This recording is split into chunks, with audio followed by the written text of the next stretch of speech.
What if the calm we call peace was never born from harmony, but from fear? What if the safety we cherish came not from love, but from our quiet surrender to power? Tonight, we drift again, not into chaos, but into the calm after fear. In the first chapter of our journey, humanity awoke trembling beneath the weight of its own nature. Fear had been our teacher, cold, honest, relentless. But as the storm passed, a new question lingered in the silence. How do we keep the night from returning?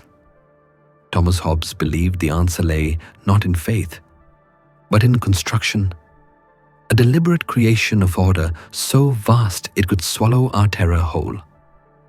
From this idea, a new being began to rise, a mortal god, stitched together from the promises of men. It had no heart of its own, only the pulse we gave it, and we called it Leviathan. Fear taught us to think, but reason taught us to obey. And in that obedience, peace was born, fragile, radiant, and terribly expensive.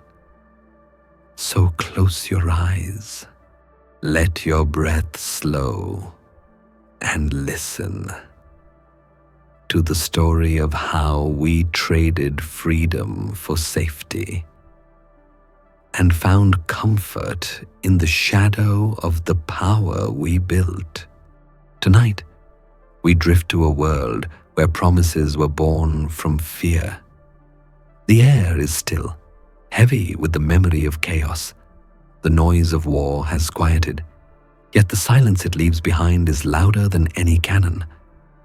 In that silence, humankind begins to move again, not with certainty, but with trembling steps toward one another. Imagine a landscape scarred by centuries of conflict, villages turned to ash, faiths divided, every man a solitary island. The world that Hobbes inherited was not peaceful. It was exhausted. It had seen the price of pride, of divine wars, of men who claimed they could rule by the will of heaven. Beneath all this noise, Hobbes heard a deeper sound, the faint hum of fear that bound every human being together. He believed that fear, not love, is the first foundation of society. For when love fails, fear remains. It is the one emotion that touches us all equally, the beggar, the soldier, the king. Fear is honest. Fear does not pretend. It tells us that without each other, we are nothing but fragile bodies drifting in a violent sea. In the silence after war, Hobbes might have said, humanity whispered its first word, together, and in that whisper lay the beginning of a covenant. They did not come together out of goodness, but out of necessity. Each man had seen too much of solitude. The condition of man, Hobbes wrote, is a condition of war, of every man against every man.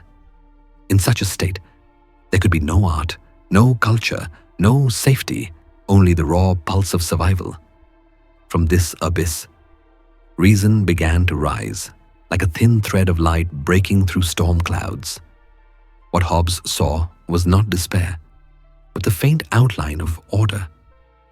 He imagined fear not as the end of humanity, but as the soil from which peace could grow. Fear united them. Reason gave it a name. The name was covenant, a word that meant trust born not from love, but from the shared memory of pain. Picture 1,000 trembling candles, their flames bending in the same direction. Each one alone could be extinguished by a breath of wind. But together, they create light that resists the darkness.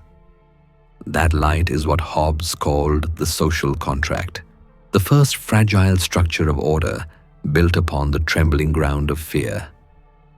As the night deepens, the world he describes feels familiar. We, too, have known the fatigue of conflict, the loneliness of distrust. In our own quiet ways, we still seek what they sought, a peace that will not disappear when the sun rises. Perhaps this is why Hobbes's vision endures, not as a cold theory, but as a mirror of the human condition. He does not ask us to be perfect. He only asks us to remember what happens when we are left alone with our desires.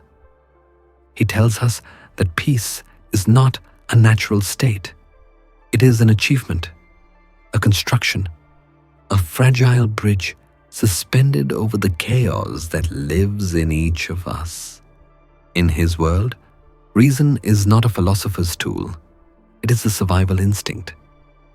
It teaches men to calculate their chances, to understand that a life of endless fear is worse than submission to law. It is by covenant only, Hobbes reminds us, that peace can be maintained. And so, mankind begins to sign the invisible pact. You will not harm me, and I will not harm you. The covenant does not erase fear, it transforms it.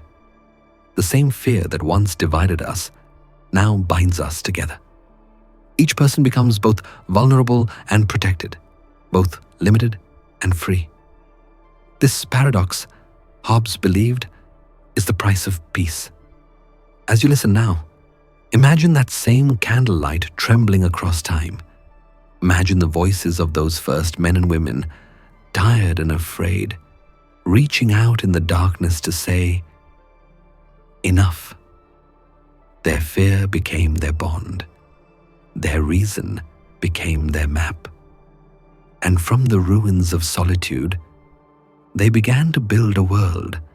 The night of humanity's despair had ended, not because someone conquered, but because everyone surrendered, not to each other, but to something greater, the idea of order. Breathe. Let that thought settle. Even now, centuries later, the same truth remains. We live by the covenants we make, spoken and unspoken. We exist in the fragile calm that Hobbes once dreamed of, a calm born from fear, sustained by reason, and always one heartbeat away from breaking. So as you drift into rest tonight, remember this: peace is not the absence of fear. It is fear, tamed by trust, and like every flame in the dark, it survives only because we keep it alive together. The night after the covenant was born, the air grew still, not from exhaustion, but from fragile hope. Humanity had taken its first breath together, yet that breath trembled, uncertain of its own strength. Out of the silence, Hobbes saw something extraordinary beginning to form. Not a monument of stone, but an invisible architecture rising between hearts. He called it the social contract. It was not a treaty signed by kings, nor a document sealed with blood. It was simpler and far more profound. Each man looked upon another and thought, "Perhaps I can live if he does not harm me." In that small calculation of fear and reason, the foundation of peace was laid. Hobbes imagined it as a bridge suspended over the abyss, a narrow crossing built from the fragile materials of trust and necessity. He wrote, "The mutual transferring of right is that which men call contract. To live in peace, each person had to give up a fragment of their natural freedom, the wild right to take, to conquer, to destroy. Freedom, in its purest form, meant chaos. Safety, in its truest form, required surrender. The balance between these two became the heartbeat of civilization. Each breath of trust became a brick in the invisible wall of peace. It was not built overnight. It was not built by saints. It was built by those who were tired of fear. In Hobbes's world, every law, every government, every shared rule is a quiet promise whispered into the darkness. I will not be your enemy if you will not be mine. This idea, so gentle yet so absolute, redefined the meaning of power. It was no longer about who could rule, but about who could be trusted. Fear no longer ruled through swords. It ruled through understanding. Hobbes believed that in this fragile cooperation lay the only hope for lasting peace. Covenants without the sword are but words, he wrote. A reminder that even the most sacred promise requires strength to endure. In the world he imagined, the social contract became the great equilibrium between chaos and control. It was not perfection that united people, but the shared desire to survive without tearing each other apart. The invisible bridge they built was not made of faith, but of reason, of men deciding with clear minds and trembling hearts. That peace was worth the price of freedom. As your thoughts drift tonight, imagine that bridge stretching across the centuries. Each plank is a decision, each beam a breath of compromise. Beneath it, the abyss still waits, the chaos of selfish will, the ancient hunger for dominance. Above it, the air hums with quiet order, held aloft by the unseen weight of collective choice. Hobbes understood that safety and submission are twins born of the same fear. To be safe, he reasoned, is to agree not to be entirely free. In his philosophy, peace demands discipline, and order demands sacrifice. Yet he did not mourn this loss. He saw it as the moment humanity grew wise, the moment we realized that to master our fear, we must first obey it. There is a strange beauty in this surrender. It is not the submission of the weak, but the wisdom of the weary. Those who have known chaos understand that freedom without restraint is its own kind of prison, a restless wandering through endless danger. The covenant was our escape, not from fear itself, but from the loneliness it created. Close your eyes. Picture a city slowly forming in the darkness, walls rising not from stone, but from shared breath. Each promise glows faintly, like a candle lit in trust. Together, these lights weave into a pattern, the first shape of society. Within it, people no longer hide from one another. They begin to speak, to trade, to rest. The hum of survival softens into the rhythm of life. Still, Hobbes knew how delicate this architecture was. He warned that peace is never a gift. It must be built and guarded every day. The obligation of subjects to the sovereign, he said, lasts as long as the power by which he is able to protect them. Trust, in his eyes, was not eternal. It was conditional, breathing only as long as the structure of order held firm. And yet, in that fragility, there is grace. For what could be more human than to keep building, even knowing it may fall, to keep trusting, even knowing we could be betrayed? Hobbes believed that this act, this willingness to risk, was the truest form of courage. As you drift deeper into the quiet of this thought, let your breath follow the rhythm of his idea. Inhale the freedom we give. Exhale the peace we receive. This is the balance that built our world. Perhaps tonight, you too can feel it, that invisible bridge beneath your thoughts, holding you steady above the chaos. The social contract may be unseen, but it lives within every act of trust, every moment of restraint, every soft agreement between fear and reason. So breathe gently. The architecture still stands. And in every quiet corner of your life, with every unspoken promise you keep, you help rebuild the same fragile bridge that once saved us all. The covenant had been spoken into existence. Its rhythm echoed softly through the hearts of those who had made it. Men who once feared only each other now began to fear breaking their word. What was born as an act of survival was becoming something greater, something unseen yet deeply felt. In their search for safety, they had called order into being. And in that moment, order began to look back. The world Hobbes described was no longer a wilderness of endless fear. It was now a place where fear had shape, boundaries, and rules. The social contract, that fragile bridge built over chaos, had begun to solidify. But every bridge needs something to hold it in place. Without a force to bind their promises, men could easily return to war. Out of this quiet understanding, power was born. He wrote in Leviathan, "Covenants without a sword are but words."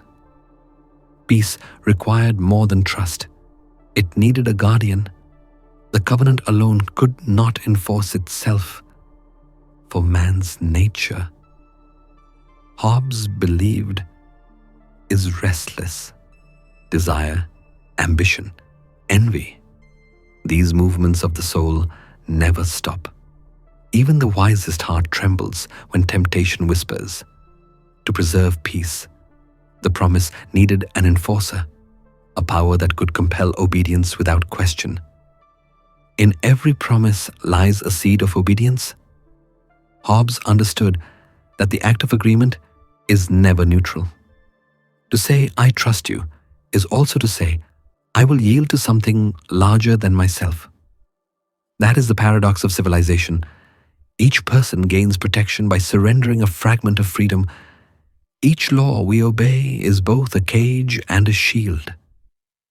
The narrator's voice slows here, soft yet steady. Imagine the world at dawn, after centuries of darkness. The wind is calm. The air smells of new beginnings. And yet something heavy lingers beneath the silence. The awareness that freedom has changed. Humanity has stepped out of chaos, but also into the shadow of its own creation. Hobbes saw this shadow not as evil, but as necessary. He called it sovereign power, the artificial soul that would give life to the state. The multitude, he wrote, so united in one person, is called a commonwealth. This was no single man, no monarch of flesh and blood. It was a mind made of many minds, the first collective intelligence humanity ever imagined. It was not divine. It did not descend from heaven. It was built from fear, sustained by obedience, and guided by reason. And yet, it held a kind of holiness, not of spirit, but of necessity. Hobbes believed that this power, once created, must be absolute, or it would collapse back into chaos. To divide it would be to invite war again. To question it would be to reopen the door to fear. So the people who had once trembled in solitude now trembled together under a single idea, Leviathan. The philosopher's vision was both brilliant and unsettling. Power, in his view, was not a corruption of humanity, but its completion. For by art is created that great Leviathan, he wrote, which is but an artificial man. In those words lies one of the most haunting truths of political thought. We built a machine to keep ourselves safe, and then gave it a soul. As your breath slows, think of that image, an invisible giant rising slowly over the horizon. It is not born in fire or thunder, but in whispers and signatures. Every promise, every law, every surrender becomes a vein, a neuron, a spark in this new body of order. It does not walk, but it moves. It does not speak, but it commands. And yet, Hobbes does not speak of tyranny. He speaks of balance. The Leviathan exists not to crush men, but to bind them together, to hold the structure of trust so it does not crumble. Still, the weight of this creation cannot be ignored. In choosing safety, mankind also chose submission. In building peace, they built something that could rule even the hearts that made it. The narrator pauses, a quiet breath before reflection. Power, Hobbes reminds us, is not found in weapons or crowns, but in consent. The true ruler is not the king, but the agreement that made him king. Every time a person obeys a law, even silently, they give life to Leviathan again. Perhaps that is why Hobbes' philosophy still unsettles us today. It forces us to ask, do we serve power, or does power serve us? The answer, as always, lies somewhere in the middle, in the soft place between fear and reason. He saw clearly that humans crave order not because they are weak, but because they are wise. To survive, one must yield.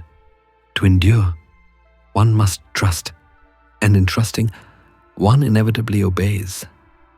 It is not submission to a tyrant, but to the idea of peace itself. As night falls deeper, the boundaries between man and Leviathan blur.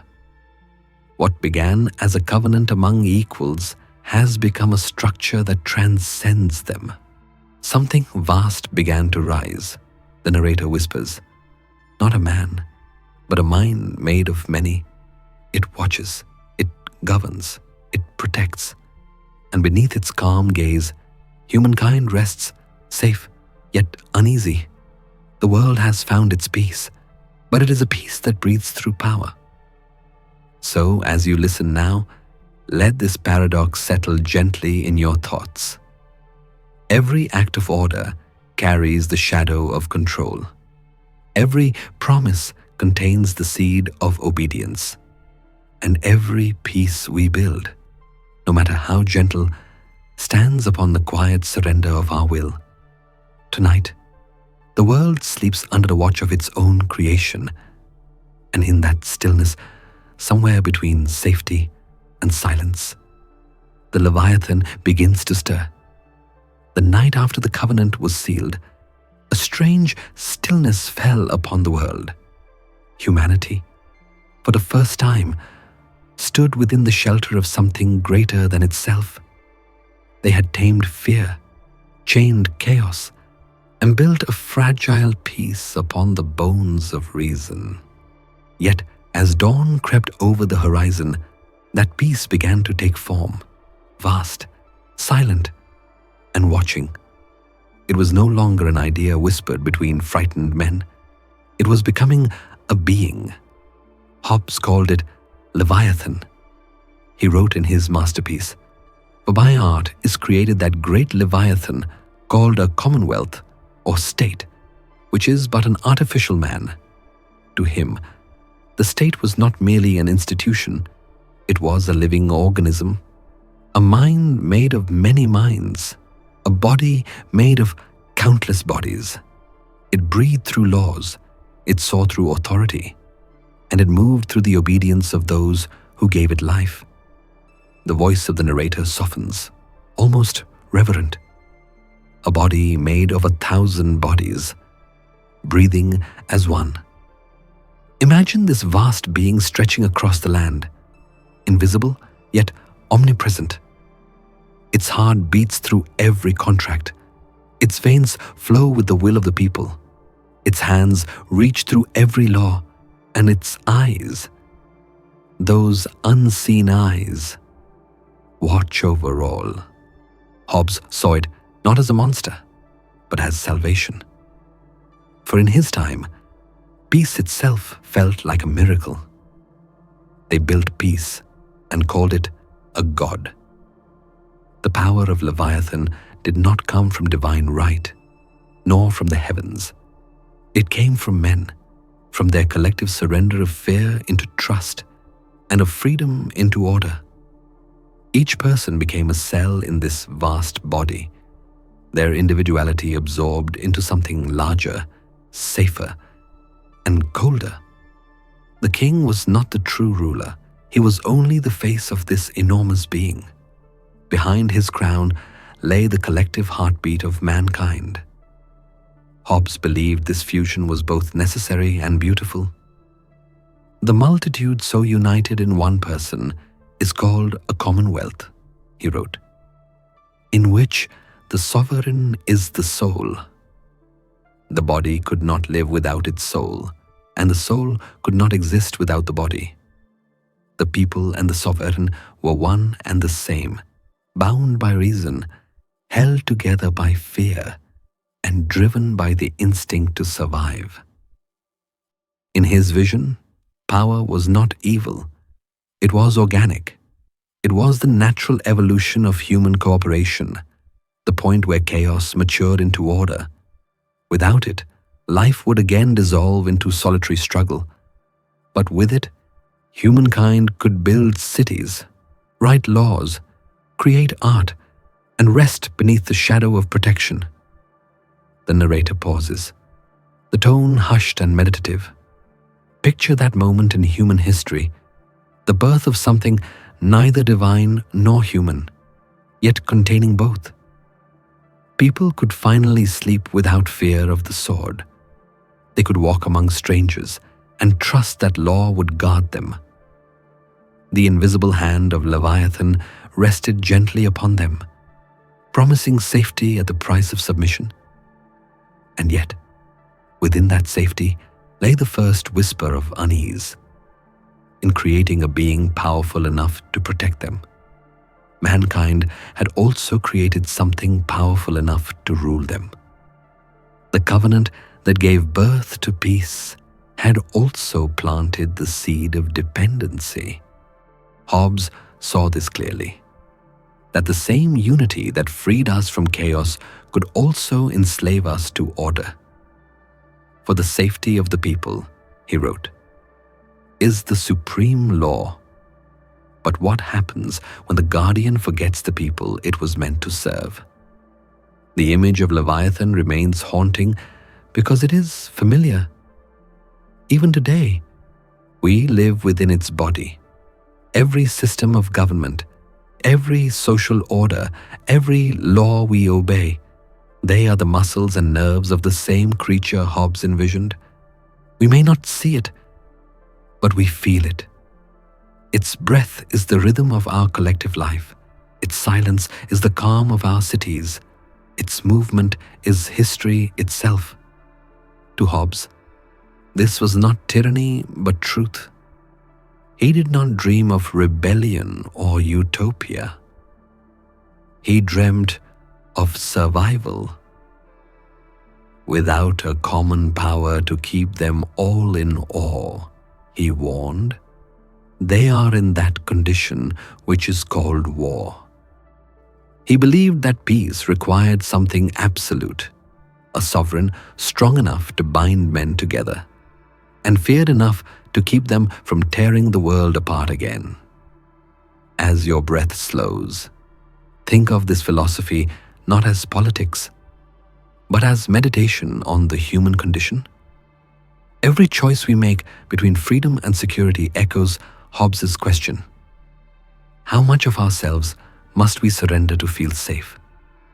To be part of the Leviathan is to live both protected and possessed. To live outside, it is to face chaos alone. There is something profoundly human in that paradox, the longing for safety and the fear of control. Hobbes did not condemn this tension. He embraced it. He saw it as the heartbeat of civilization itself. Without fear, there is no obedience. Without obedience, there is no peace. And without peace, there can be no life worth living. So the people built peace and called it a god. They gave it their trust, their freedom, and their will. And as they slept beneath its shadow, the Leviathan opened its eyes. It was vast. It was calm. It was made of them. The narrator's voice fades into a whisper. Perhaps tonight, as you rest, you too can sense it, the quiet pulse of order moving through every human bond. You are part of it, as Hobbes said, a thought among thoughts, a cell among millions. The Leviathan breathes, and so do you. Peace hums softly in its chest, and within that rhythm, humanity still dreams of balance. The Leviathan now stood tall, vast, silent, and whole. Humanity had poured its fear, its trust, and its reason into this artificial being, and in return, it promised protection. Yet Hobbes understood what others could not. Every promise of safety carries a quiet cost. The breath that once whispered freedom now spoke a new word: obedience. Peace, Hobbes wrote, is not to free. It is built upon obedience. The tone softens, almost like a lullaby told in shadow.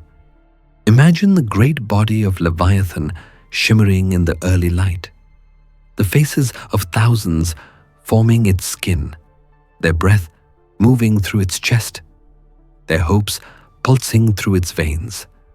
Each one of them, by signing the covenant, had offered something precious, the right to decide for themselves. In giving up that power, they gained peace. In surrendering, they were saved. Hobbes did not see this as tragedy. He saw it as necessity.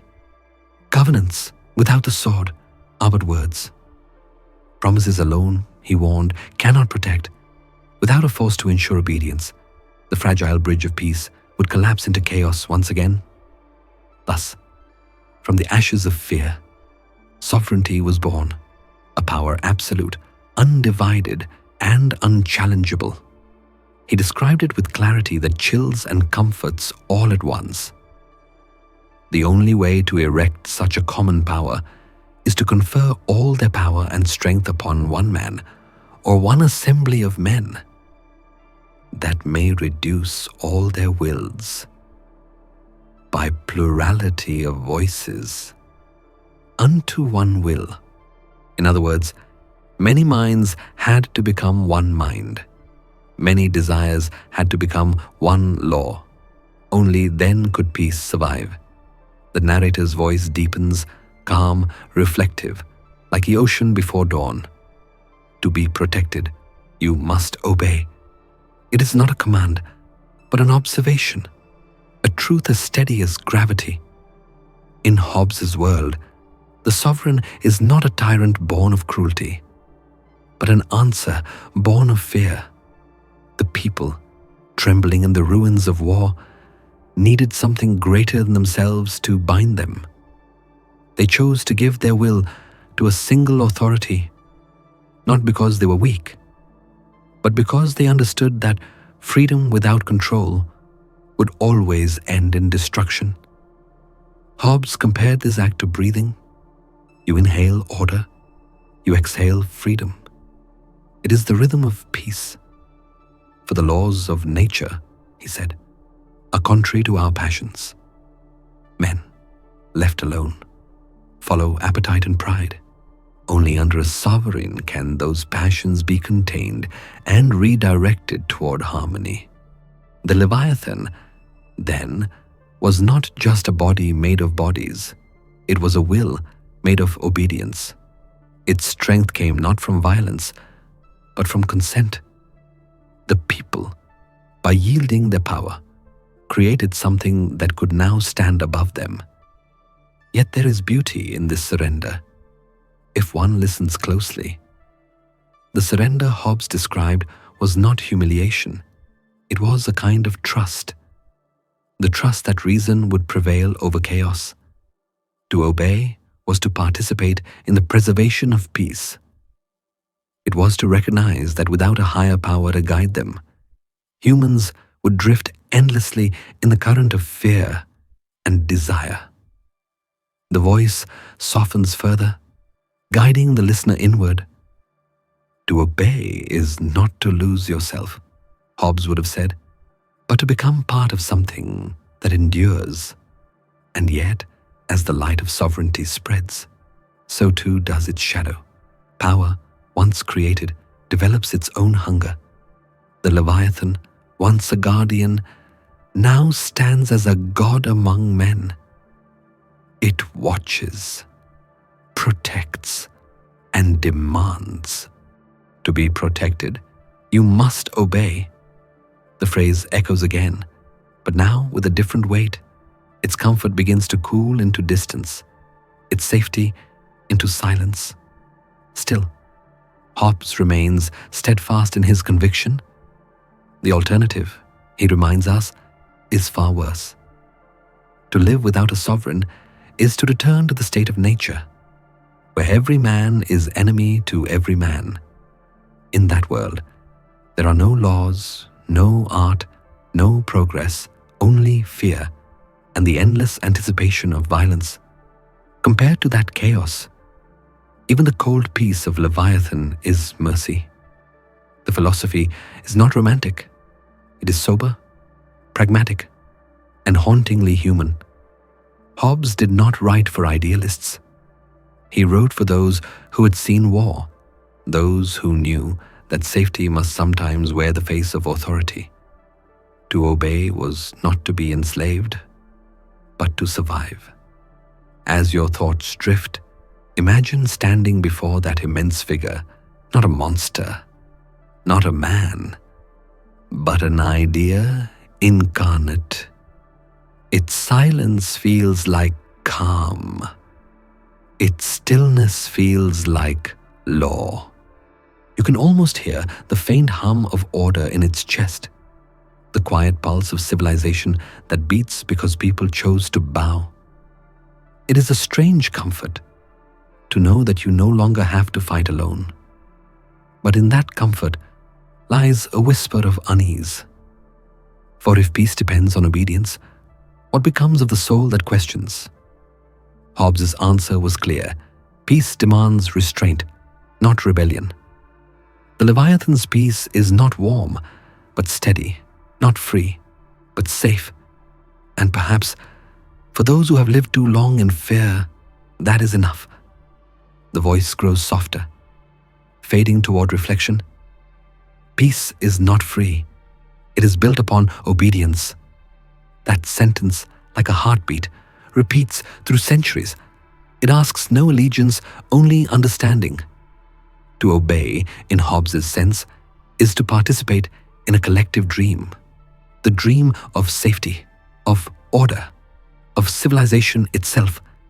And yet, it reminds us that every dream of control carries the faint scent of surrender. So breathe quietly. Feel the slow rhythm of structure surrounding you. The laws, the systems, the silent protections that make your world calm enough to sleep. You are both maker and subject of the Leviathan. The peace you rest in tonight was not given. It was built upon fear, upon reason, upon obedience, and somewhere in that vast stillness between protection and submission, Hobbes' truth continues to hum. To be protected, you must obey. The covenant had been sealed.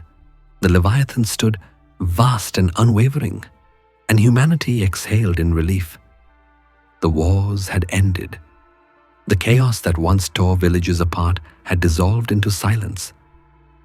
But in that silence, something new began to take shape, a quiet, invisible pressure. Peace had arrived, but it carried weight. It pressed softly upon every thought, every motion, every breath.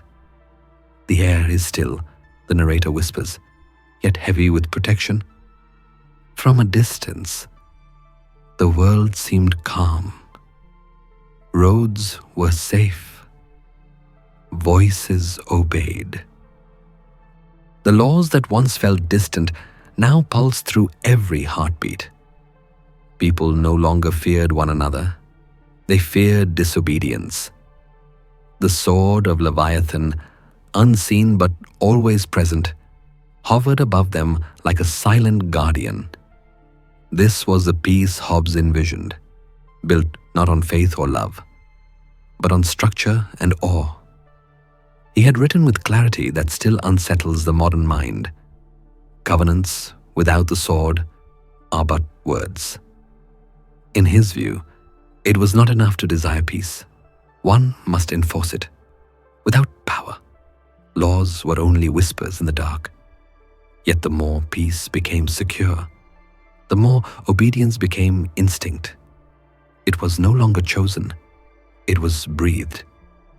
Hobbes did not mourn this. He accepted it as the nature of survival. In his world, peace and control are not enemies, they are twins, born from the same mother, fear. To be protected, you must obey, he had said. And now that obedience thickened the air like mist before dawn, the narrator's tone deepens, reflective, slow, meditative. Picture a city under the Leviathan's gaze. The streets are empty but ordered. The walls stand firm. The night is quiet. No one raises their voice, not from oppression, but from habit. It is as if the soul of the people has learned to move in rhythm with the sovereign's will. Every act of obedience feeds the great machine. Every silence keeps it alive. And yet, in that calmness lies an unease too delicate to name. The peace feels perfect, perhaps too perfect. The stillness no longer feels like rest, but like restraint. The people have traded noise for quiet, freedom for safety, chaos for control. Hobbes understood this tension better than anyone. He never promised a paradise. He promised survival. His philosophy does not paint a utopia. It describes a system that works because it reflects what we are. Humans are creatures of desire, he said. Always reaching, always fearing, always competing, left alone. These instincts clash. Only a power greater than any individual can hold them together. The Leviathan is that power, a body made of obedience. Its strength is the submission of those within it. Its breath is the law. The air is still, yet heavy with protection. The stillness that once soothed now begins to press down gently on the spirit. To live under Leviathan is to exist in a delicate balance between gratitude and surrender. One feels safe, but not entirely free, peaceful, but slightly numb. The protection is real as the weight that comes with it. The narrator pauses, letting the quiet expand. Hobbes did not see this as corruption, but as truth. He believed that fear is the first teacher of wisdom, and obedience is the discipline that sustains it. Without obedience, the world fractures. Without fear, the world forgets the cost of peace. His vision is not one of cruelty, but of realism. He looked at mankind, ambitious, anxious, full of restless energy, and knew that without the steady hand of control, we would destroy the very peace we long for. He once wrote, "The condition of man is a condition of war of everyone against everyone." The Leviathan, in his eyes, was the cure, not perfect, but necessary. As the listener drifts deeper, the narration softens into reflection. Imagine lying beneath that vast, invisible presence, the hum of civilization surrounding you like low, constant breath. Every law, every boundary, every act of obedience is part of the rhythm. It does not crush you. but it reminds you, peace is not weightless. It must be carried. There is comfort in that weight, if one listens closely. It is the weight of walls that protect you, the weight of systems that hold your world in place.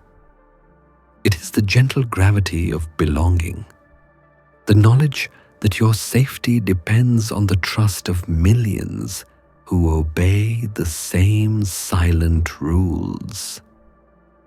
But like all forms of gravity, it can also confine. The freedom to move is shaped by the very laws that keep you safe. Hobbes did not seek to free us from that paradox. He asked us to understand it.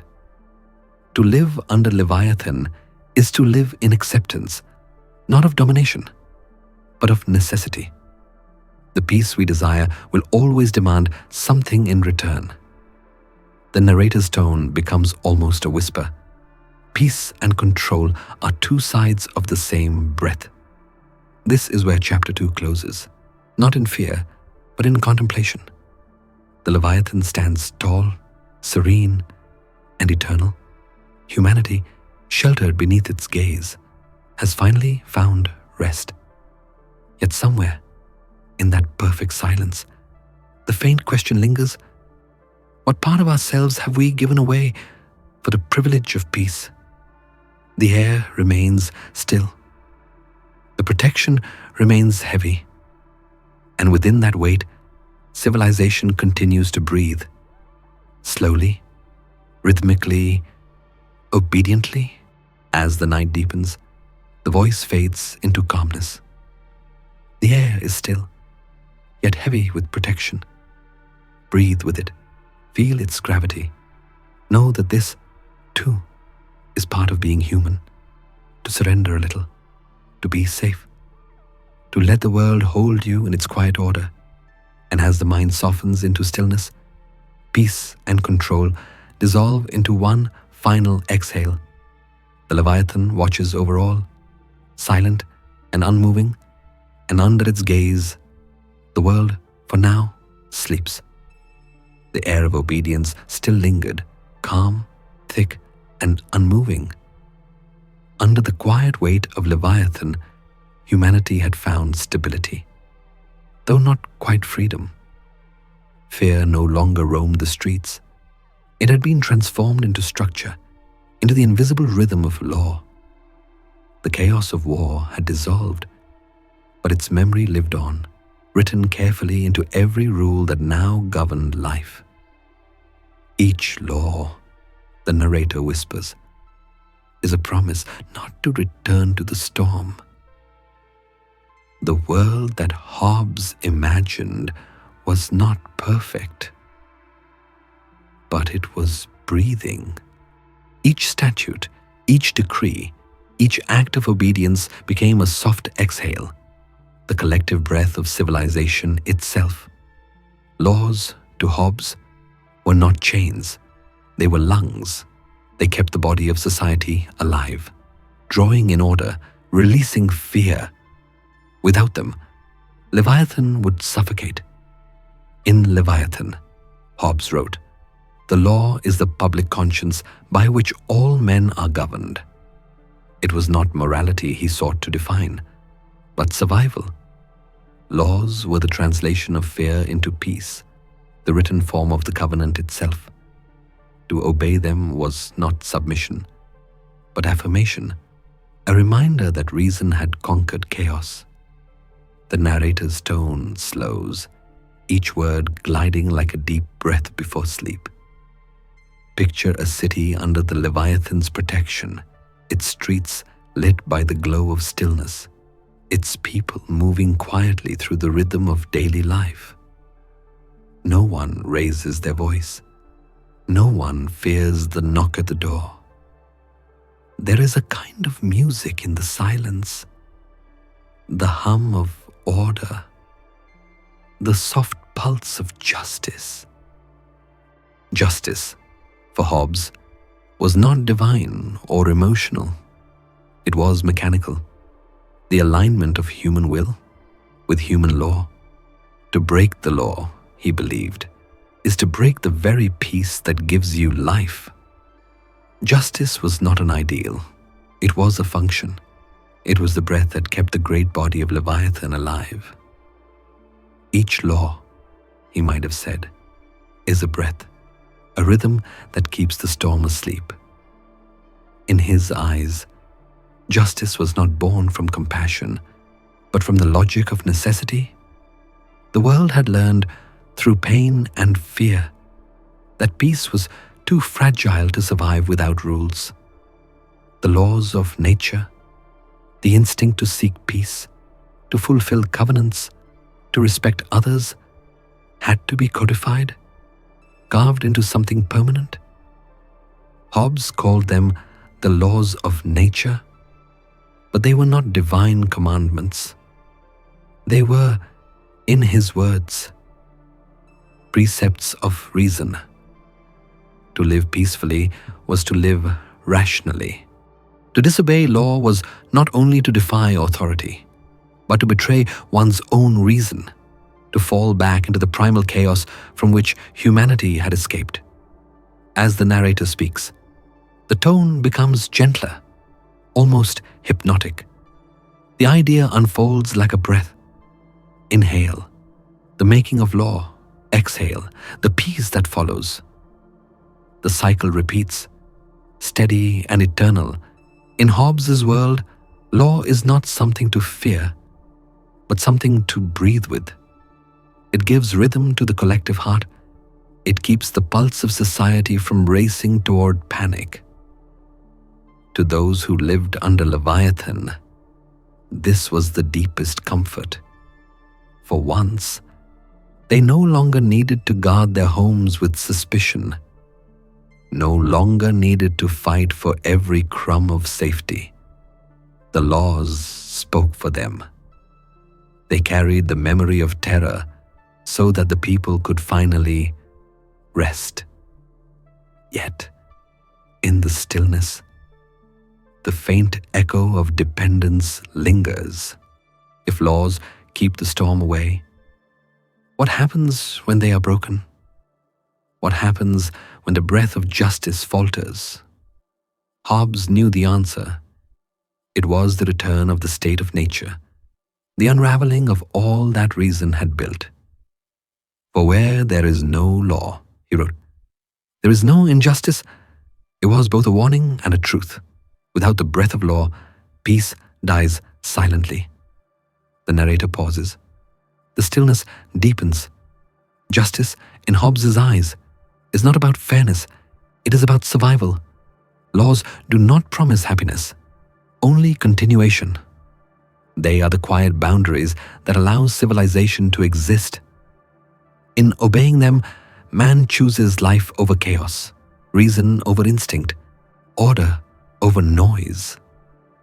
The tone softens further, guiding the listener toward reflection. Breathe slowly, it says. Feel the weight of structure, the calm of boundaries, the quiet hum of peace. Every rule you live by, from the simplest courtesy to the grandest constitution, is part of the same breath that began centuries ago when humanity first whispered, "Together, peace, written in fear, spoken through law." It is not the peace of innocence nor of freedom. It is the peace of understanding that safety requires restraint and order requires obedience. Hobbes did not ask for a world without conflict. He asked for one that could endure it. In his world, law is not a prison, but a heartbeat, the pulse of reason echoing through time. As the story drifts toward silence, the air feels warm and heavy with calm. The Leviathan still breathes, slow, steady, eternal. Each law it speaks is a sigh of remembrance, a promise that the storm will not return. The narrator whispers softly, "Each law is a promise not to return to the storm." Let that thought rest in your mind like a gentle rhythm. Let it slow your pulse. The chaos outside these walls cannot reach you here. not while reason still breathes through the laws of peace. And as your eyes grow heavy, remember Hobbes' quiet truth. Peace is not given, it is maintained. One breath, one law, one promise at a time. The breath of justice had settled into rhythm. Laws moved through the world like quiet tides, shaping life without sound. The storm had passed. Humanity was safe. Yet beneath this peace, another question began to form. Not loud, not rebellious, but curious. What does it mean to be free under Leviathan? The voice of the narrator slows, warm and meditative, as if to cradle the thought before it fades. Hobbes knew this question would come. He anticipated it centuries before others dared to ask. His answer, though simple, carried a gravity of truth. The liberty of a subject lieth only in those things which the sovereign hath passed over. In other words, we are free where Leviathan allows us to be free. To the modern ear, it sounds unsettling, but to Hobbes, it was the only way peace could endure. True freedom, he believed, was not the absence of restraint, but the assurance that the restraints would hold, that the fragile walls of order would not crumble into violence again. Freedom is not the absence of chains, the narrator whispers. It is knowing they will not break. This is the calm center of Hobbes' philosophy. It is not rebellion that keeps us safe, but acceptance. The people under Leviathan's rule have no right to overthrow him, no permission to challenge his authority. To do so would unravel the covenant itself, the one fragile agreement that keeps civilization breathing. Yet, in return, they gain something deeper than freedom: security, the right to live without fear, the right to close one's eyes at night and know the world will still be whole by morning. The narrator pauses, letting the stillness grow thick, like fog over a sleeping city. It is a strange kind of peace, the peace of surrender, not victory. Hobbes saw it as wisdom, not submission. For the safety of the people, he wrote, is the supreme law. The sovereign exists for that purpose alone, to protect.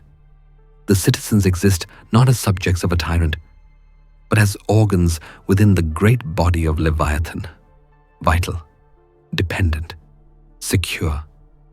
In this design, no man is above the law, not even the sovereign himself, for the sovereign is the law. He is the will of all made singular, the voice of reason that speaks on behalf of every fearful heart. His authority is absolute, not because he desires control, but because human nature cannot sustain peace without it. To Hobbes, rebellion was not a path to freedom, but a return to chaos. Once you strike at Leviathan, you strike at your own protection. He that complaineth of injury from his sovereign complaineth of that whereof he himself is the author. He wrote, to resist the power you created is to betray the fear that once saved you.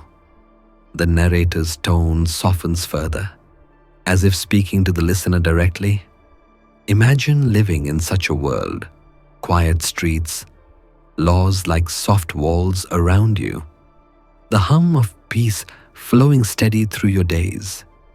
You cannot move wherever you wish, but you no longer have to look over your shoulder. The freedom is limited, but it is safe. You breathe, and the Leviathan breathes with you. This is not the freedom of wild fields or open oceans. It is the freedom of shelter, of knowing that even in stillness, you are protected. Hobbes believed that the cost of absolute security is the surrender of absolute freedom. And yet, he argued, That is not a loss. It is a trade, one that turns chaos into civilization, fear into peace. In Leviathan, he calls this state the condition of security, where obedience is no longer a burden, but a form of trust. The obligation of subjects to the sovereign lasts as long as the power lasteth by which he is able to protect them. Thus, protection is not only a right, it is the foundation of all rights. The narrator breathes out the next words slowly, like a sigh of relief. To be protected, you must obey, or to be obeyed, the sovereign must protect. This balance, delicate as glass, is what Hobbes called justice. The people submit not out of love, but out of reason. For in the calculus of survival, safety always outweighs pride, and the sovereign governs not out of cruelty, but out of necessity. For his power is only as strong as his ability to preserve life. It is here that Hobbes's philosophy reaches its quiet beauty. In his world, peace is not a moral victory, but an equilibrium, a stillness born from mutual dependence. You obey because you wish to live. You are protected because you obey. The cycle is complete. And within that cycle, you rest. The voice fades softer, drawing the listener inward. This is not a freedom to run wild, but a freedom to rest without fear. It is not the freedom to destroy, but the freedom to endure. It is the stillness of knowing that the chaos outside has been contained, not destroyed, but tamed by reason. Freedom is not the absence of chains, it is knowing they will not break. Let that thought rest in your mind, quiet as the air after rain. The chains of Leviathan are not made of iron, they are made of trust. They are the silent bonds that hold humanity together when every other force fails. They are the breath of order, the rhythm of law, the heartbeat of peace. As the narrator's voice fades into the calm of night, the listener is left with the sense of vastness, of a world that no longer needs to fight, only to breathe. The storm has passed, the walls are steady, the air is still. Freedom remains, not wild, but safe, not boundless, but unbroken. And as the world sleeps beneath Leviathan's watch, reason hums quietly through the darkness, soft, steady, eternal. The air was calm now. The rhythm of obedience had become natural, like breathing. The laws moved quietly through the world, shaping it without effort. People lived under the shelter of order, sleeping in the confidence that the Leviathan was watching. Peace had finally become habit, not an aspiration, but a condition of existence. And yet, beneath that stillness, a quiet paradox began to take form. Hobbes had promised safety, and he had delivered it. But in the very heart of safety, a strange weight persisted. Peace, so deeply desired, began to feel like something else, not oppression, not cruelty, but a soft kind of restraint. The narrator's voice slows, almost tender, like someone speaking to a half-forgotten truth. To keep the peace, one must silence the storm, even within. The chaos that once roared outside had been subdued. But what of the chaos inside? The Leviathan had tamed nations. But could it tame the restlessness of the human soul? Hobbes knew it could not. He had written that man's desires are endless, that there is no finis ultimus, no ultimate aim, nor summum bonum, greatest good, as is spoken of in the books of the old moral philosophers. The hunger for more never ends. It only grows quiet when fear teaches it to whisper.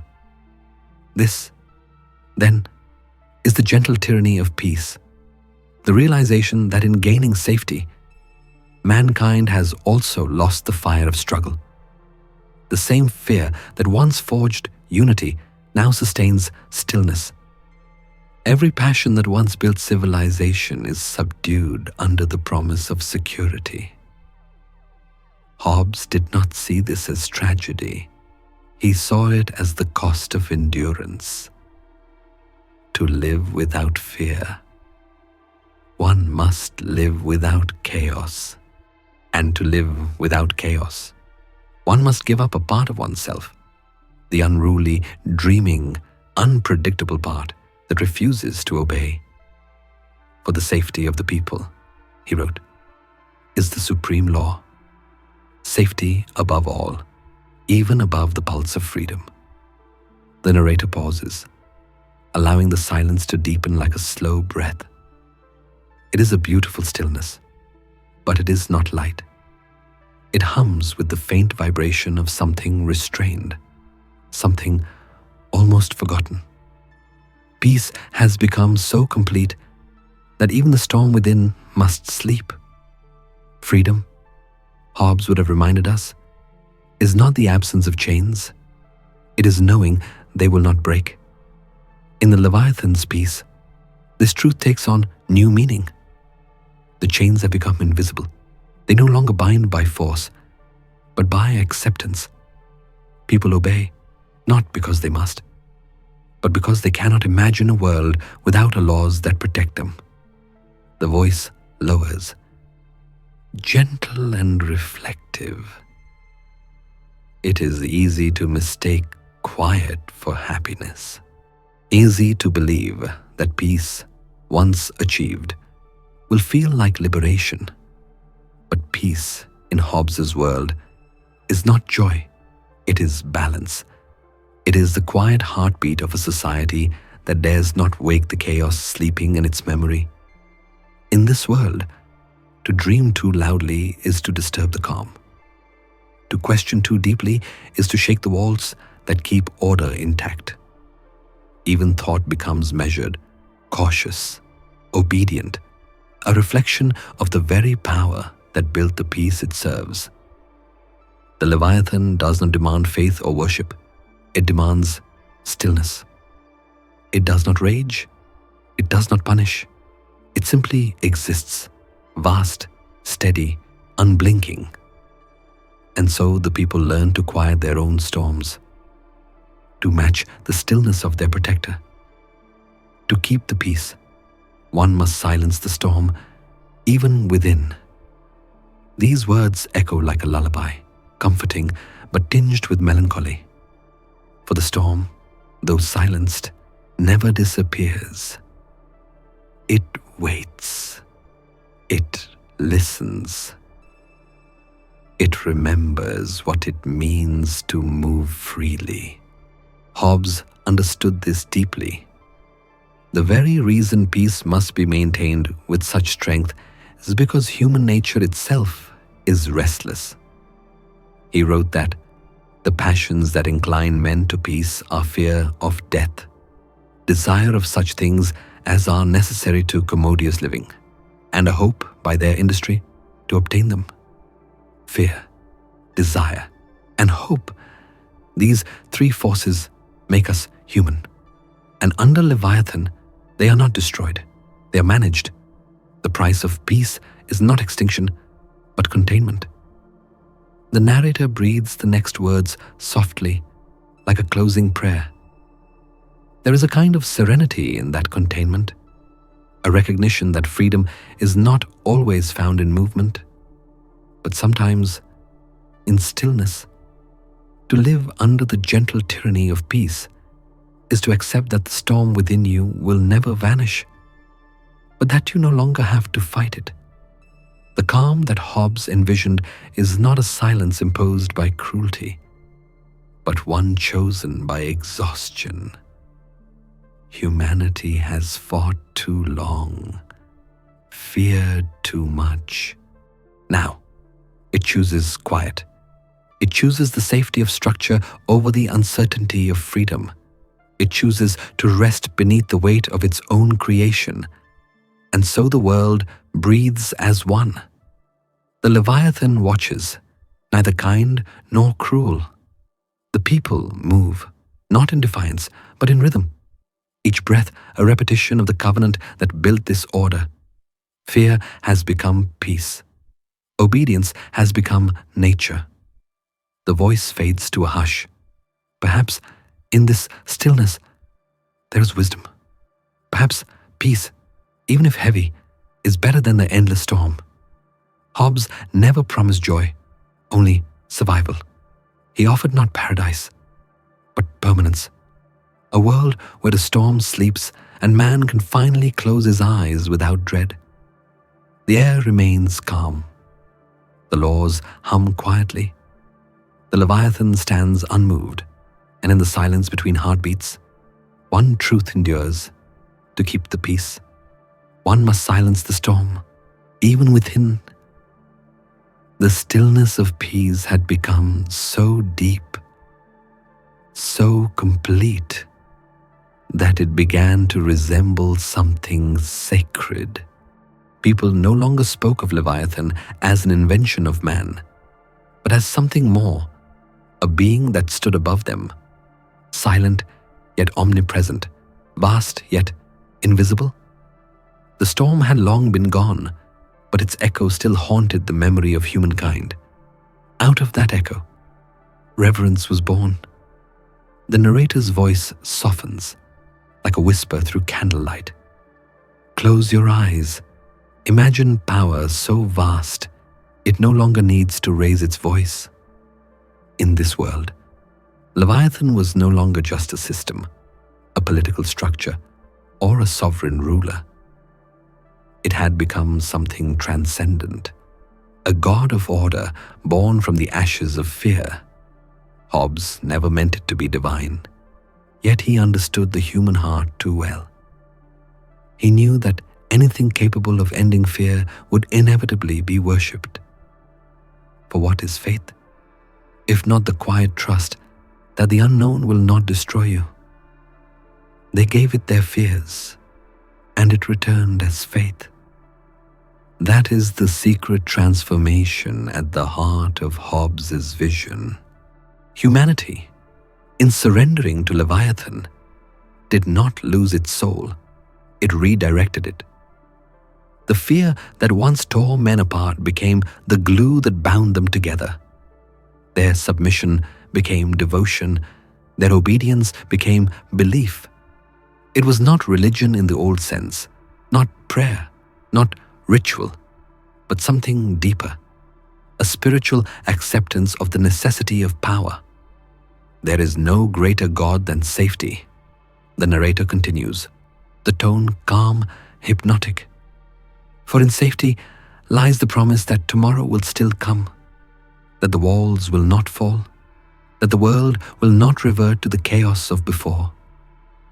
Hobbes called this the mortal God, a phrase that carried both awe and warning. In Leviathan, he wrote, "For by authority given him by every man in the commonwealth, he hath the use of so much power and strength conferred on him, that by terror thereof he is enabled to conform the wills of them all to peace at home, and mutual aid against their enemies abroad." To live under this mortal God was to live within a paradox. One was protected, but also possessed. The same force that shielded humanity from destruction now governed every movement, every thought, every breath of obedience. Yet to most, this was not oppression, it was deliverance. It was the quiet comfort of knowing that chaos had been tamed, that life had structure, that the vast machinery of the world moved with purpose. The narrator pauses, then lets the next words drift slowly. Humanity had built a God, not out of heaven's light, but out of human reason and fear. This God didn't demand worship, it simply was. It needed no altar, no temple, no song. Its sanctuary was the law, its prayer was silence, In that silence, people found peace. In that peace, they found safety. And in that safety, they found something that felt like faith. It is here that Hobbes's philosophy turns from politics to psychology.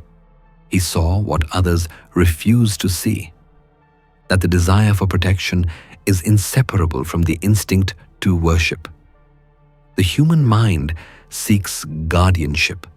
It wants to believe in something stronger, something that will hold the world together when it feels itself breaking apart. For the people of Leviathan, that belief was no longer in gods above, but in the order they themselves had created. There is no greater God than safety. The words float like a mantra, soothing and unsettling at once.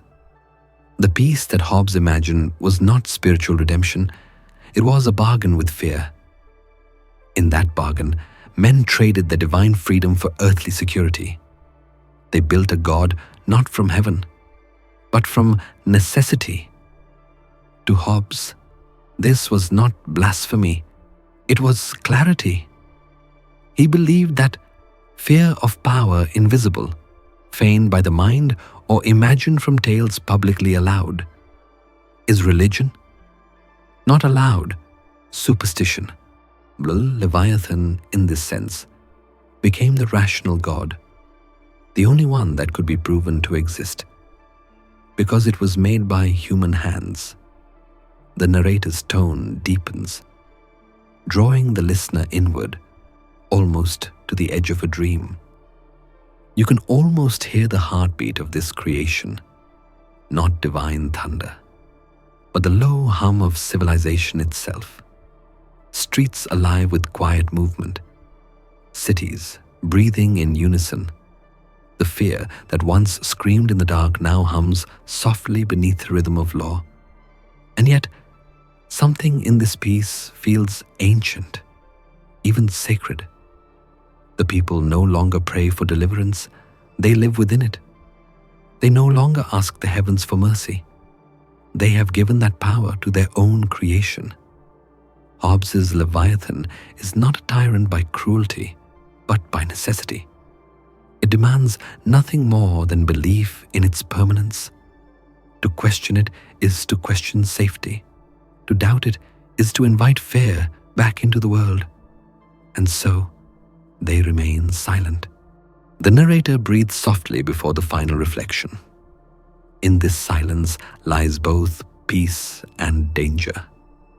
The peace of protection, the danger of forgetting where power comes from. The Leviathan was born from human fear, sustained by human faith, and obeyed through human reason. But in the comfort of its shadow, man begins to forget that he was the one who built it. They gave it their fears, and it returned as faith. Perhaps that is the deepest truth of Hobbes's vision, that even in a world ruled by reason, man's heart still seeks a God, and if heaven remains silent, he will build one himself. The air fades into stillness again. The voice lowers to a whisper, serene yet heavy with awe. The world rests beneath its creation, calm and contained. The Leviathan breathes quietly in the dark, not as a monster, but as a God made of men. There is no greater God than safety. The storm is gone. The voices are quiet. And in this silence, wholly human and fragile, peace has finally become eternal. The silence of reverence still lingered, like incense in a vast, unseen temple. Humanity had built its God not from fire or light, but from law. The Leviathan now stood above all, not in heaven, but in the hearts and habits of men. Its presence was not worshipped in song, but felt in the quiet discipline of daily life. From this silence, a new theology began to form, not of miracles, but of reason. It was a faith without prayer, a devotion without saints. Hobbes called it the kingdom of reason under the mortal God. It was the religion of order. They did not pray for salvation, they obeyed for peace. The narrator's voice slows, low and steady, almost indistinguishable from a breath. In Hobbes's world, obedience was not submission, it was alignment. To obey was to participate in the great design of safety, to flow with the rhythm of law instead of against it. Salvation was no longer something to be earned in the afterlife. It was granted here, in the simple continuity of survival. Hobbes believed that the state was the true church, not because it replaced God, but because it governed the space in which human life could exist. He wrote, "The kingdom of God is acquired by covenant." In the same way, the covenant that created Leviathan became a sacred pact. The state was divine not in spirit, but in function. It kept chaos away. The narrator lets the words stretch softly into the air. There is no need for miracles where law prevails. And perhaps that is what makes Hobbes so haunting. His God does not descend from above. It rises from below, built from fear, reason, and necessity. This is not theology in the traditional sense. It is a theology without mystery, where faith is replaced by understanding and obedience becomes a form of meditation. People did not kneel before Leviathan because they were forced to. They did so because they feared the alternative. Chaos was the only true hell, and law the only true heaven. The only way to erect such a common power, Hobbes wrote, is to confer all their power and strength upon one man or upon one assembly of men, that may reduce all their wills, by plurality of voices, unto one will. The narrator pauses, allowing the meaning to sink in. To live under Leviathan was to live under unity, the peace of one voice speaking for all. In that unity, the boundaries between politics and theology began to blur. Leviathan became both ruler and priest, judge and guardian. Its justice was absolute, its presence constant, its word final. They did not pray for salvation, they obeyed for peace. It is strange, and yet somehow calming. In a world that once trembled with endless conflict, this obedience feels almost like faith. People no longer prayed for deliverance because they no longer needed to. Deliverance had already come, not through divine grace, but through human reason.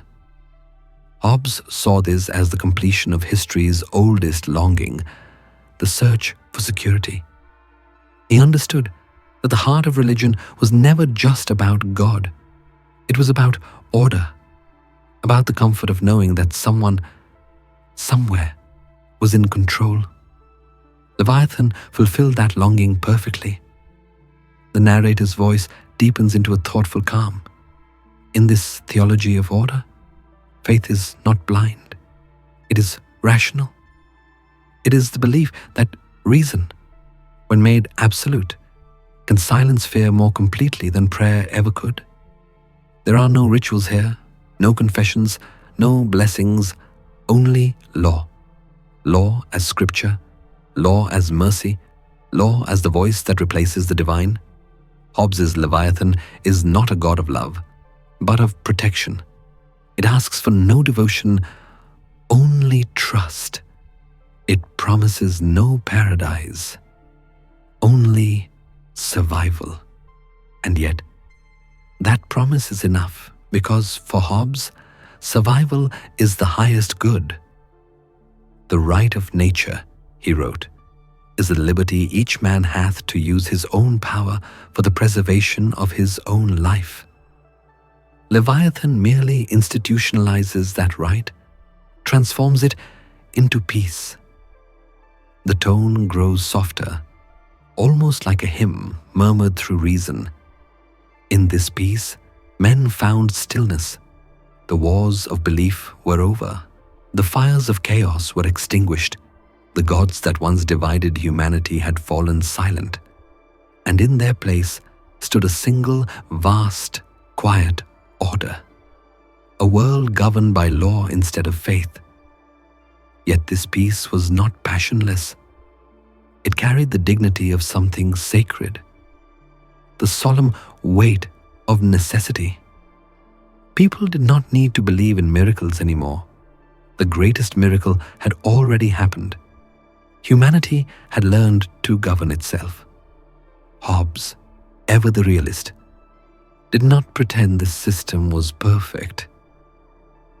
He only believed it was possible. For the laws of nature, he said, are immutable and eternal. They are not divine commands, but rational truths, born from the same instinct that makes a heart beat, the instinct to live.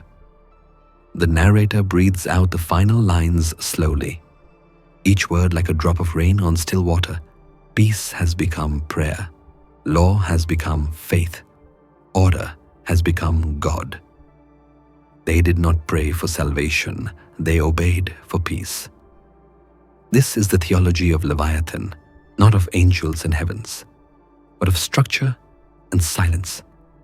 A faith that does not look upward, but inward, not toward eternity, but toward endurance. And in that quiet understanding, Hobbes found a kind of redemption, not of the soul, but of the world itself.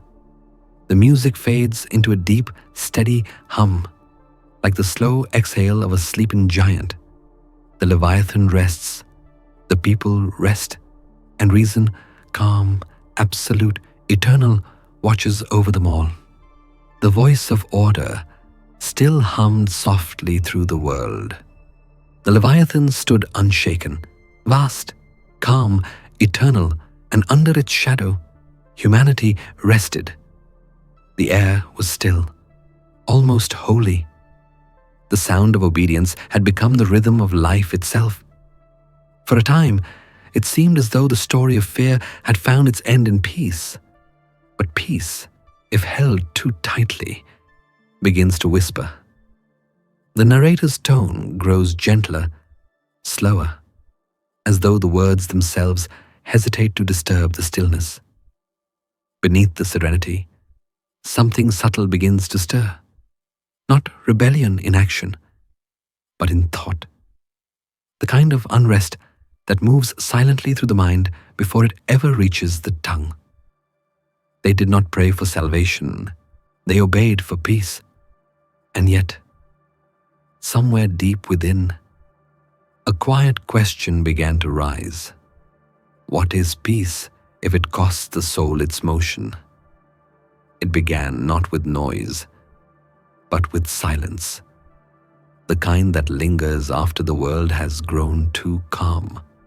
The Leviathan had built perfect order, and yet, in that perfection, man began to feel the echo of his own absence. The same fear that once bound humanity together now began to take a new form. The fear of what they had become. Hobbes foresaw this paradox.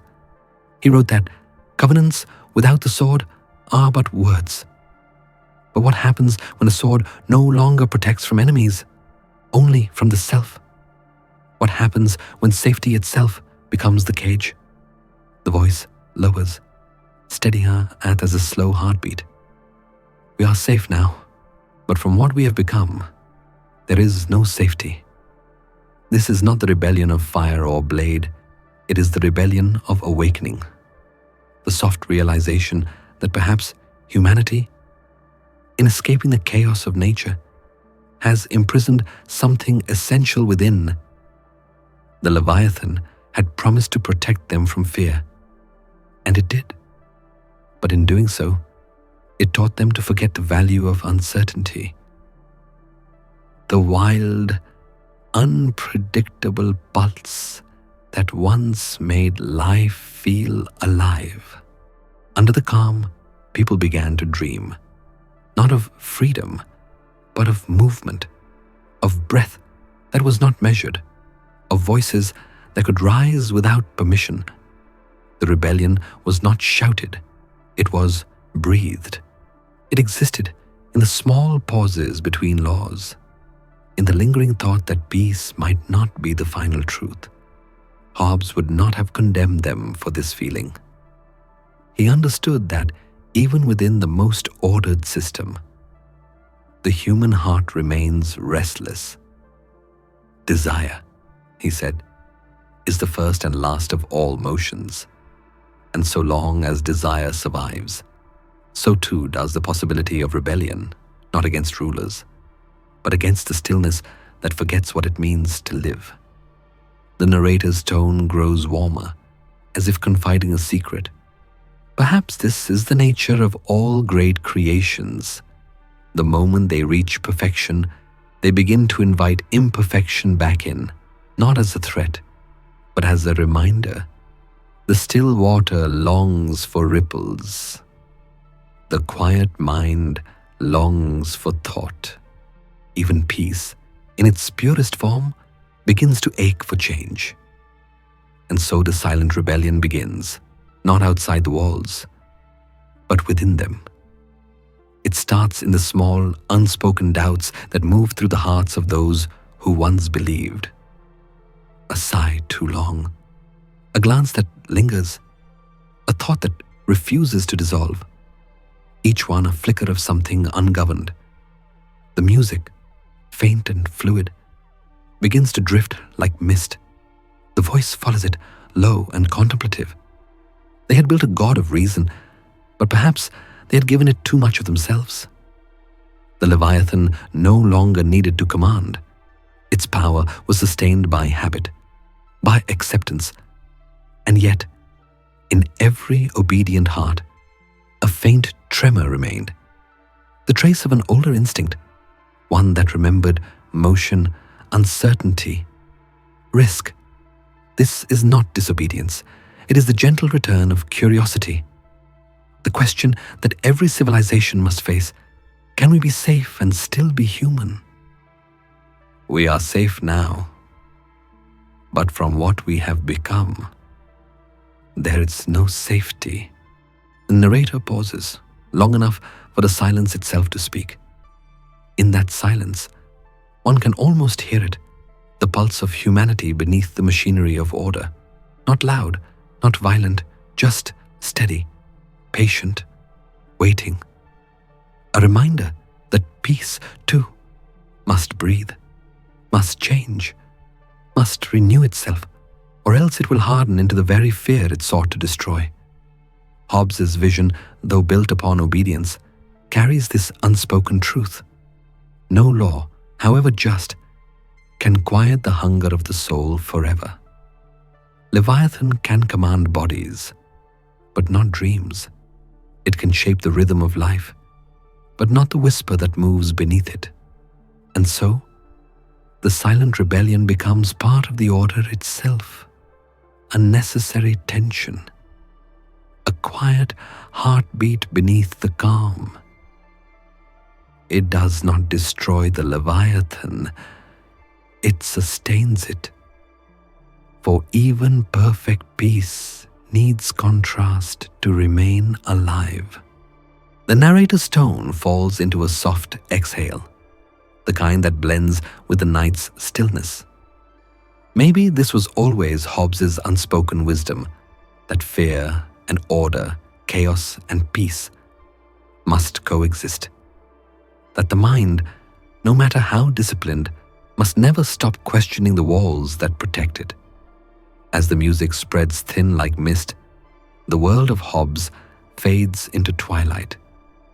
The Leviathan still breathes, vast, calm, unbroken, but in the stillness of that breath, something human stirs again. Not defiance, not rebellion, just remembrance. The faint sound of a heartbeat, the trace of motion in the dark. The voice fades to a whisper, tender and final. We are safe now, but from what we have become, there is no safety. And then, Only silence remains. The silence that holds both obedience and freedom, fear and hope. The silence that prepares the soul for what comes next. The music dissolves slowly, leaving a space for thought and for sleep. The silence left behind by rebellion was not destruction. It was reflection. The great Leviathan still stood, tall, silent, eternal. But now it was seen with different eyes. The people, once trembling in awe, began to look upon it not with fear or worship, but with a quiet understanding. They had built this order. They had given it their power, their obedience, their faith. And now, at last, they began to see its shadow. The narrator's voice softens into something weightless, almost like memory. Fear was our teacher, reason our guide, but power became our mirror. It was all there, the full circle of Hobbes's vision, from fear to reason, from reason to covenant, from covenant to peace, and from peace back to doubt. A perfect order, born from chaos, and yet, in its perfection, something fragile began to show. The shadow of peace was not war, it was forgetfulness. The forgetting of what it means to be human, to tremble, to hope, to dream beyond the walls that protect us. The world had found its calm, but calm is not the same as freedom. The narrator lets the pause stretch, like a breath held too long. In that stillness, a question hangs quietly. Was this the destiny Hobbes imagined, or merely its echo? Every philosophy, once lived, begins to reveal its cost. Hobbes had given a world a new vision of safety, but safety, like light, creates its own shadow. Every light of order casts a shadow of fear. It is the fear of losing what was built, the fear of change, the fear of waking from the comfort of law into the uncertainty of thought. The Leviathan, that great embodiment of reason, had not failed. It had succeeded too completely. Its peace had settled so deeply into the human heart that even the thought of questioning it felt dangerous. Yet somewhere beneath that peace, a quiet awareness remained. That power, once created, begins to shape its creator. The narrator speaks softly, the words falling like slow rain. Fear was our teacher, reason our guide, but power became our mirror.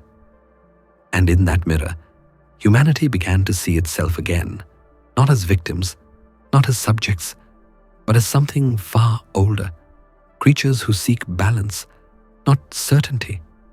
The circle was complete, yet never closed. Hobbes had shown the world how to end war, but he also revealed that peace is not an escape from fear, it is its transformation.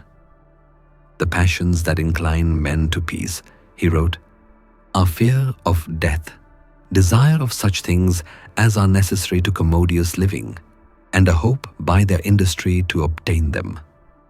Fear doesn't vanish, it evolves. What once made men fight now makes them build. What once divided them now binds them. But even the most perfect peace carries within it the seed of its undoing, for peace, too, is alive, and all living things cast shadows. The music hums faintly. The voice continues. Look closely at this circle. Fear gave birth to reason. Reason built order. Order created power. And power, inevitably, returned to fear. It is not a failure. It is a rhythm as old as human breath. In this rhythm, Hobbes found the deepest kind of wisdom. He did not dream of eternal freedom, nor promise everlasting safety. He only sought balance, a way for humanity to survive its own nature. His Leviathan was never meant to be a god, but a mirror held up to mankind, showing what we become when we are ruled not by chaos, but by clarity. The narrator breathes gently. Perhaps that is why Hobbes's philosophy still lingers, like an echo between centuries, not as a warning, but as a whisper, a reminder that peace is not permanent, that order is not free, and that the human heart must never forget its own contradictions. Every light of order casts a shadow of fear, and yet, within that shadow, something beautiful remains. The awareness that fear and peace are not enemies, but companions. One cannot exist without the other. Fear keeps peace alive. Peace gives fear its meaning. The two dance endlessly, shaping the story of civilization like waves shaping the shore. The Leviathan still breathes, but softly now. It is no longer the roaring god of war, nor the cold guardian of obedience. It has become something gentler, a presence, a structure, a quiet memory of what humanity once chose to believe.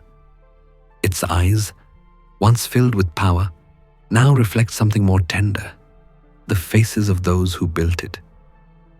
The narrator lowers his tone, like a lullaby fading into dusk.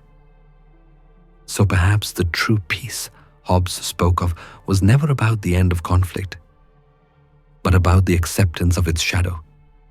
To live with peace is to live with its twin, the fear of losing it. And yet, that fear is what keeps us awake, careful, alive. Fear was our teacher, reason our guide, but power became our mirror. The circle closes not with certainty, but with calm. The same calm that comes at the end of a long storm, not perfect stillness, but the steady rhythm of waves returning to shore. Humanity, at last, rests not because it has conquered fear, but because it has learned to live beside it. The music deepens, softer now, a pulse, a heartbeat. Every light of order casts a shadow of fear.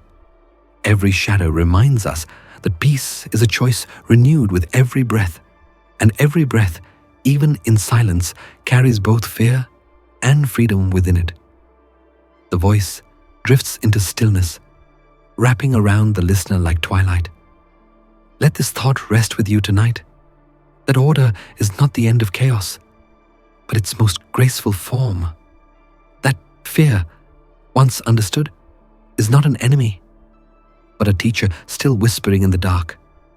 The world sleeps under the watch of its own creation. The Leviathan breathes quietly, and peace, fragile, beautiful, human, continues. The narrator's final words melt into the night, a soft farewell. Good night. The shadow of peace watches over you now. The storm has passed. What remains now is not triumph, but stillness. The Leviathan, that vast creation of reason and fear, stands quietly beneath the dim light of dawn. The world breathes again, calm and heavy with understanding. The narrator's voice flows like the slow rhythm of sleep. Every light of order casts a shadow of fear. Yet within that shadow, something new begins to take shape. Not rebellion, not defiance, but acceptance.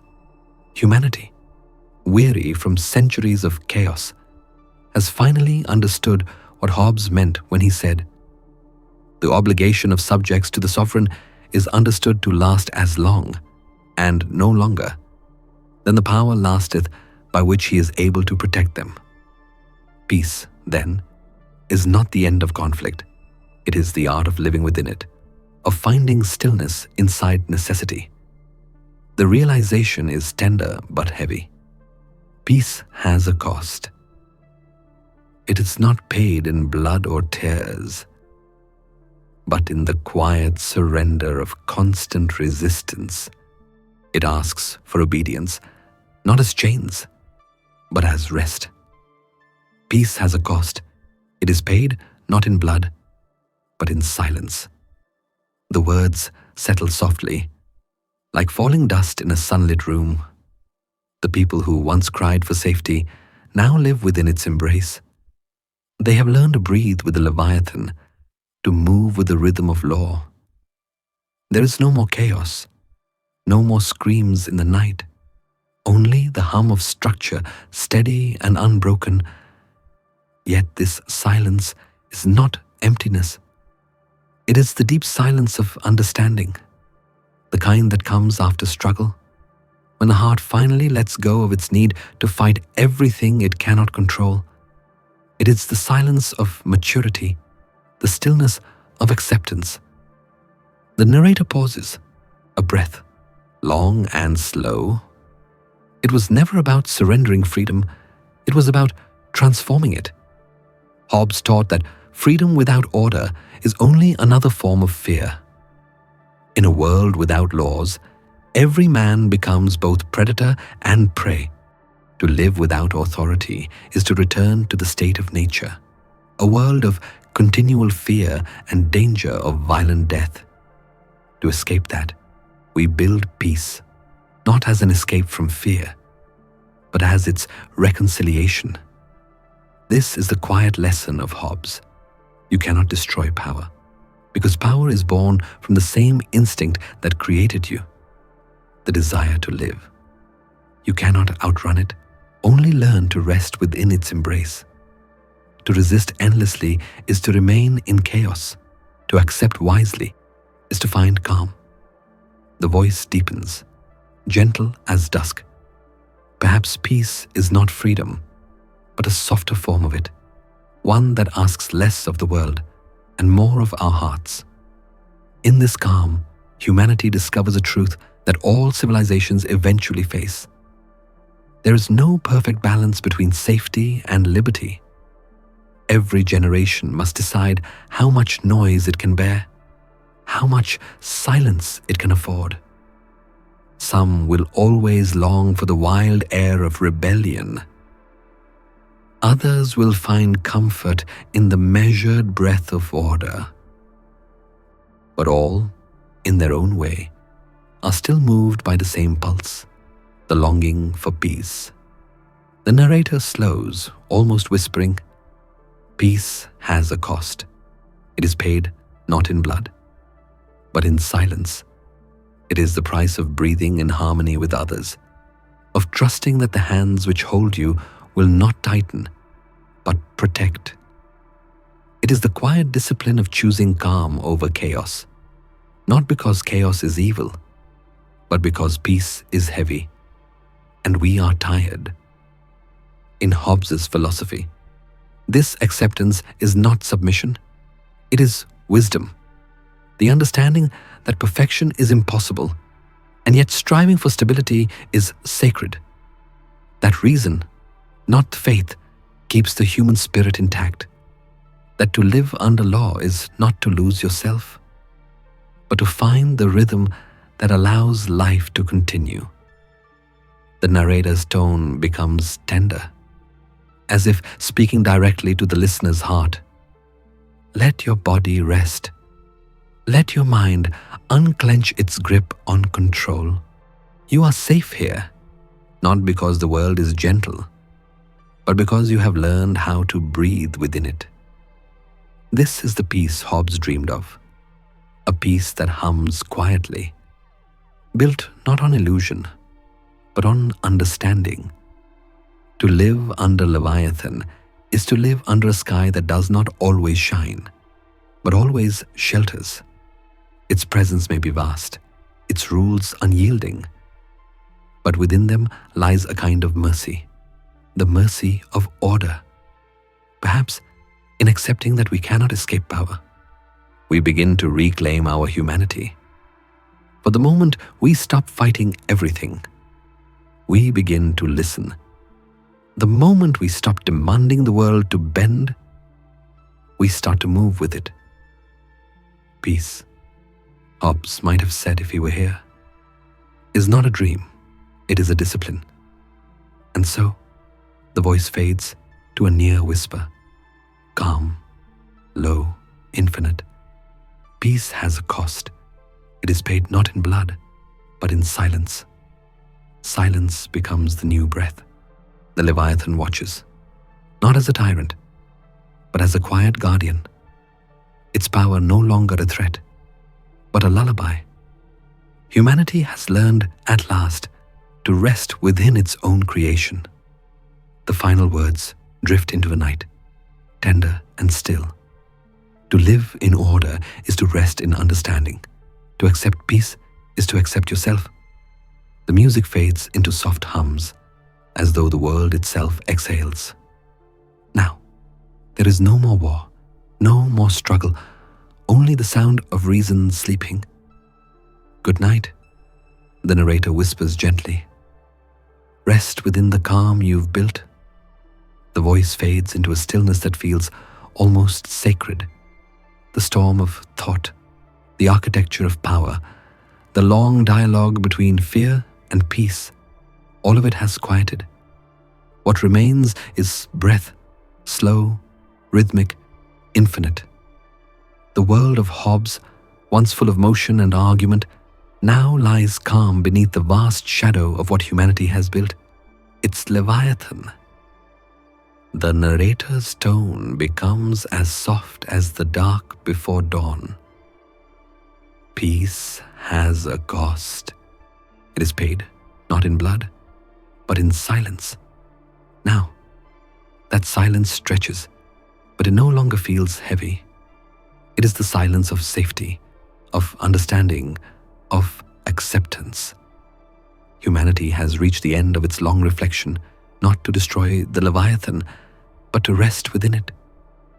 The voice returns, gentle and deliberate. Now let your thoughts rest beneath the great body of order. You are safe, even within its shadow. The words move like water, washing through the air. You can almost feel the world breathing, slow and deep, as if the very laws that once felt rigid are now alive. Pulsing softly under the skin of existence, the Leviathan, once imagined as a monstrous god of power, has become something else entirely, a mirror of peace, made not of fear, but of trust. In this moment, Hobbes's philosophy is no longer a theory, it is a lullaby. His logic becomes rhythm, his reason becomes rest. The idea that once held the world in awe now holds it gently, like an ocean cradling a sleeping ship. The narrator's voice lowers, intimate and warm. Do not fear the order you created. It breathes through you.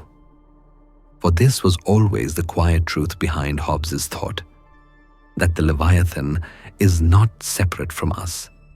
It is not a beast in the distance, nor a ruler above. It is the collective pulse of all who chose to live, to obey, to hope. It is not something to escape. It is something to understand. In Leviathan, Hobbes wrote, "For by art is created that great Leviathan called a commonwealth or state, which is but an artificial man." He never meant for it to be divine, only human, shaped by human hands. And like all things human, it carries both flaw and grace. So the story softens, not with finality, but with rest. The air feels thick with calm. The sound of distant strings fades like the tide. The listener, too, begins to drift, their breath matching the slow pulse of the narration. Peace, Hobbes reminds us, is not found in the absence of power, but in the harmony of it. To live beneath order is not to be crushed. It is to find shelter, rhythm, and stillness. The voice hums softly, like a thought dissolving into sleep. You are part of its calm. There is no more fear here. The same mind that once trembled at chaos now recognizes its reflection in stability. The Leviathan is not the enemy of the human spirit. It is its keeper, its boundary, its reminder that without structure, the soul can lose itself in endless noise. The narrator lingers on the breath. Inhale, exhale, the rhythm of reason itself. Each breath becomes a covenant renewed, the silent agreement between body and mind, between order and freedom. Do not fear the order you created. The voice repeats softly, almost fading into the hum of the background music. It breathes through you.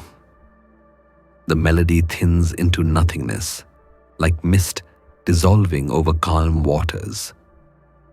In that quiet, the listener is left with only the sound of their own breathing, steady, gentle, alive. The same motion Hobbes once called the essence of life. For what is life but a motion of limbs? Now, the Leviathan no longer looms as a shadow of dominance, but floats as a presence of balance, vast and silent, yet filled with life. Humanity lies beneath it, not as subjects in submission, but as dreamers in its calm. The narrator smiles in voice alone, tones sinking into the whisper of night. You are safe, even within its shadow. It is the final reconciliation, not between fear and peace, but between thought and rest. The war within the mind is over. The questions no longer demand answers. They simply exist, floating like soft lights in darkness. Every law, every covenant, every act of surrender has led here, to this moment of stillness, where the mind and world breathe as one. Good night, child of peace. The words are almost inaudible now, drifting like the last line of a poem. The music fades until only silence remains, the same silence that opened the story, but transformed. No longer the silence of fear, but the silence of being. The Leviathan sleeps, and so does the world. Above it, the night stretches endlessly, calm, patient, whole. Beneath it, the listener drifts, no longer afraid, no longer searching. Reason hums quietly in the dark. Peace breathes softly through the body of order, and the voice, one last time, like a sigh. Good night, child of peace. The world has grown still again. What began in fear has settled into quiet understanding. Humanity, once lost in the noise of survival, now drifts within the calm it created. The Leviathan no longer feels distant or cold. It breathes softly, like a steady tide resting against the shore. Each law, each silent agreement, each shared hope has become part of a rhythm that holds us all. It is not the rhythm of power, but of trust, fragile, human, and alive. Hobbes once wrote that peace is born not from love, but from the wisdom of fear. And tonight, that wisdom feels less like surrender and more like rest. The great order hums gently around you now, not as a cage, but as a lullaby. The same hands that built the Leviathan built the world you sleep in. Its weight no longer presses, it protects. So breathe slowly. Let the air move easily through you. There is nothing to resist, nothing to chase. Only stillness. Only safety. The storm has passed, and reason has become a quiet light in the dark. Let it fade softly into your dreams. Sleep peacefully. Child of calm. You are safe within the order you helped create. Good night.